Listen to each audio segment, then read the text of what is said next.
Friends, my name Sandeep Kumar Upadhyay and आज मैं आप लोगों के लिए एक क्वेश्चन लेके आया एडवांस का, जो कि आने वाले जे एडवांस के पेपर में पूछा जा सकता है। क्या क्वेश्चन है? An electron mass m charge minus e is moving towards a heavy nucleus. एक हैवी न्यूक्लियस है जिसके पास इलेक्ट्रॉन है, उसकी तरफ मूव कर रहा है इलेक्ट्रॉन, ठीक है। जिसपे जो हैवी न्यूक्लियस है उसका चार्ज प्लस q है, फिक्स है अपनी प्लेस पे, मतलब मूव नहीं कर रहा है nucleus. When the electron is far away from the nucleus, its speed v0। मतलब जब न्यूक्लियस से बहुत दूर है इलेक्ट्रॉन, तो उसकी हमें क्या दी हुई है? स्पीड दी हुई है। क्या दिया है? v0। इंपैक्ट पैरामीटर क्या होता है? इंपैक्ट पैरामीटर होता है, देखो इलेक्ट्रॉन यहां से मूव कर सकता था, यहां से मूव, इसका मतलब है कि इससे कितने ऊंचाई पे, इससे इस वाले चार्ज का जो लाइनिंग ज्वाइनिंग सेंटर है उससे कितनी ऊंचाई पे इलेक्ट्रॉन मूव कर रहा है, this is called impact parameter. मतलब परपेंडिकुलर डिस्टेंस होता है ये, जहां पे इलेक्ट्रॉन मूव कर रहा है, ठीक है। What is the distance from the nucleus? तो ये इलेक्ट्रॉन सीधे नहीं जाएगा, ये इलेक्ट्रॉन ऐसे जाएगा, बेंट होगा, क्योंकि ये अट्रैक्टिव फोर्स होगा ना, तो ये अट्रैक्ट होगा यहाँ ऐसे अट्रैक्ट होता चला जाएगा इलेक्ट्रॉन, पॉजिटिव नेगेटिव अट्रैक्ट। पहला लाइनिंग ज्वाइनिंग सेंटर यहाँ आएगा तो यहाँ फोर्स लगेगी, जब इलेक्ट्रॉन यहाँ आएगा तो यहाँ होगी, यहाँ आएगा यहाँ होगी, यहाँ होगी, यहाँ। तो इस तरह से इलेक्ट्रॉन अट्रैक्ट होगा और ये इलेक्ट्रॉन यहाँ से ऐसे घूमते घूमते ऐसे जाएगा, ठीक है। अब देखो इस क्वेश्चन में क्या क्या फॉलो हो रहा है? रोटेशनल मोशन फॉलो हो रहा है, इलेक्ट्रोस्टैटिक्स फॉलो हो रहा है और सेंटर ऑफ मास भी फॉलो हो रहा है। तो आप एक चीज देखिए, इलेक्ट्रॉन ऐसे से मूव करके बैंड गया, ये हमें निकालना है। पहली बात तो कोई फ्रैक्शन नहीं है, तो हम डायरेक्ट लगा सकते हैं initial energy is equal to final energy. Kinetic plus potential initial is equal to kinetic plus potential final, ठीक है। अब देखिए बहुत दूर से आ रहा है, मतलब हम लोग क्या मानते हैं, इंफिनिटी से आ रहा है मान लो, तो बहुत दूर इंफिनिटी है हमारे लिए, तो इंफिनिटी पे जो पोटेंशियल एनर्जी होती है वो जीरो होती है, तो ये तो जीरो हो गई। Kinetic energy half m initial velocity v0 का स्क्वायर, काइनेटिक एनर्जी, ठीक है। अब काइनेटिक एनर्जी आ गई कितनी? यहाँ पे मान लो इसकी स्पीड होगी v प्राइम, मान लो v प्राइम, तो ये क्या आ जाएगी? Half m v prime plus potential energy k e q divided by ये डिस्टेंस r में, ठीक है, ये आ जाएगा। ये हमारा आ गया। अब हम देखो क्या करते हैं, ये हमारी पहली इक्वेशन आ गई।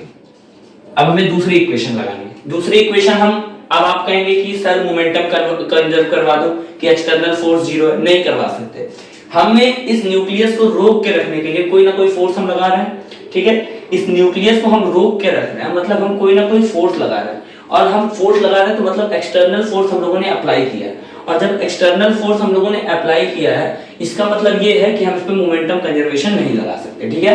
अब देखिए हम इसमें कर क्या सकते हैं। इसमें अब आएगा रोटेशनल मोशन का खेल। देखो ये इलेक्ट्रॉन है, यहाँ इलेक्ट्रॉन है, यहाँ इलेक्ट्रॉन है, ये क्यू चार्ज है, ये लाइन ज्वाइनिंग सेंटर है, यहाँ फोर्स लगेगा, यहाँ फोर्स लगेगा, ये लाइन ज्वाइनिंग सेंटर हो जाएगा, यहाँ फोर्स लगेगा, यहाँ फोर्स लगेगा, सेंटर के अलाउंग लगता है, लाइन ज्वाइनिंग सेंटर के अलाउंग, ठीक है। यहाँ फोर्स लगेगा, यहाँ फोर्स लगेगा, ठीक है।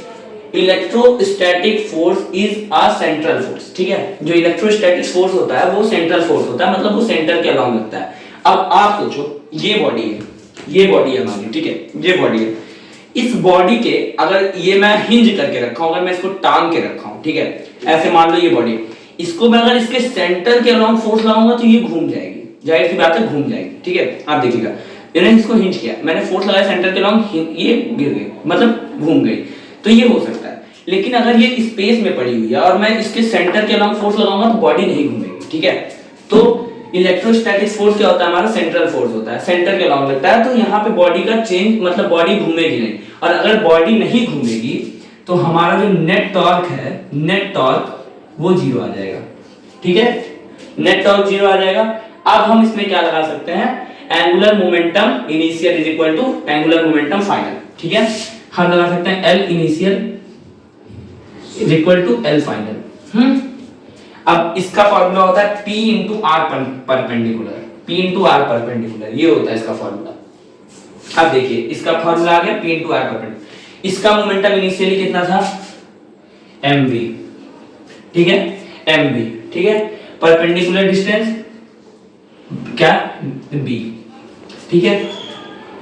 इसका ये वी नॉट है, इसका क्या होगा फाइनल एम वी प्राइम, ठीक है, परपेंडिकुलर डिस्टेंस आर मिन, ठीक है, यहां से M M cancel, V not V divided by V prime, नहीं वी प्राइम तो हमें निकालना है, आर मिन, ठीक है, ये आ गई तुम्हारी किसकी वैल्यू, वी प्राइम की वैल्यू, वी प्राइम की वैल्यू आ गई, यहां जाके आप रखो, अब यहां लिख देता हूं मैं, पुट इन इक्वेशन 1, इक्वेशन 1 में आप पुट करोगे आ जाएगा half M V naught square, half M V prime क्या है, V naught square V square R min का स्क्वायर, ठीक, प्लस के ई क्यू बाई आर मिन, इसमें से आप आर मिन निकाल सकते हैं आराम से। दिस इज द एडवांस का क्वेश्चन, ठीक है। देखिए इसमें हमने किया क्या है, पहली बात आप ये देखो कि इंपैक्ट पैरामीटर का मतलब समझ लो आप कि इलेक्ट्रॉन उसकी सोजाई पे तो नहीं चल रहा, अगर इलेक्ट्रॉन उसके सोजाई पे चल रहा होता तो इंपैक्ट पैरामीटर 0 हो जाता, क्योंकि कोई परपेंडिकुलर डिस्टेंस नहीं होता। यहां परपेंडिकुलर डिस्टेंस दिया और b, मतलब ये जो चार्ज है उससे b डिस्टेंस ऊपर इलेक्ट्रॉन चल रहा है उसकी तरफ, फार से आ रहा है, ठीक है, बहुत दूर से आ रहा है इलेक्ट्रॉन, ठीक है। तो पहली बात तो आप ये देखो फोर्स इस पे हमेशा ऐसे ऐसे ऐसे लगेगा, यहां इलेक्ट्रॉन होगा तो ऐसे लगेगा, यहां इलेक्ट्रॉन होगा ऐसे होगा, यहां होगा ऐसे हो, इलेक्ट्रॉन ऐसे जाके बेंड हो जाएगा, बेंड होके ऐसे घूम के आ जाएगा, ठीक है, हमेशा अट्रैक्टिव फोर्स होगा बहुत। उसके बाद हमने देखा फ्रिक्शन है नहीं, फ्रिक्शन नहीं है, हमने initial energy is equal to final energy निकाला, kinetic plus potential initial is equal to kinetic plus potential final, फिर हमने ये लगाया, ये हमारा आ गया। फिर हमने देखा यहां पे मैं लिख देता हूं एक चीज, इलेक्ट्रोस्टैटिक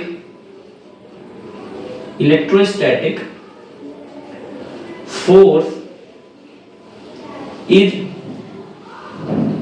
सेंट्रल फोर्स, ठीक, सेंट्रल फोर्स, ठीक है।